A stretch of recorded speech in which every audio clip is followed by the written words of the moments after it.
Yeah, so I want to talk about something I've never had in my garden, and that is an area where I hold plants. And what I mean by that is I put plants that don't have a purpose at the moment in this holding area. For example, I have geraniums, lupins, all kinds of plants behind here that I'm allowing them to grow without interfering with the rest of the garden. I can come back here as a source.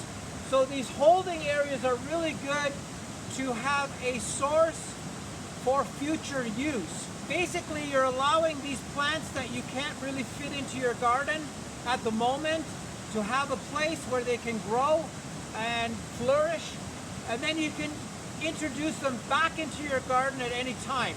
So I have this area here.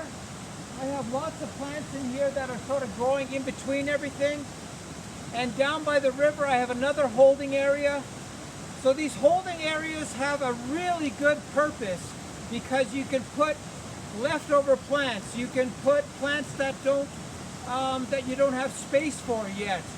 You can put seeds in the ground. You can basically have these areas grow to a point where you know you have these plants and you can harvest them at a later date and use them in your garden somewhere else. Yeah, so this area here right beside the river used to be a holding area for plants. I don't know what's happened, but they're just absolutely taken over. And I go in here and I'll pick certain plants that I need in the other parts of the garden. So what it is basically is seeds go in here, plants go in here that I don't have a use for right away, and then they get repurposed in the main garden. If I have leftover material, I will move it out to the edge here.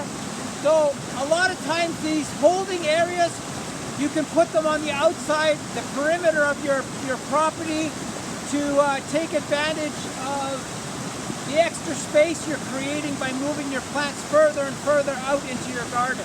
Yeah, as you can see, there are so many different plants in here. We have some fruit trees, we have other things. We have lots of seed starts. There's hundreds of lupin in here. So when these plants start to take over, we can make a decision if we're going to use them in the main garden. So it's great to have this holding area so we can work it into the future. And every gardener should have these holding spaces for planting seeds, seedlings, trees, everything. You can basically use these areas to have a holding tank for plants to be used in the future.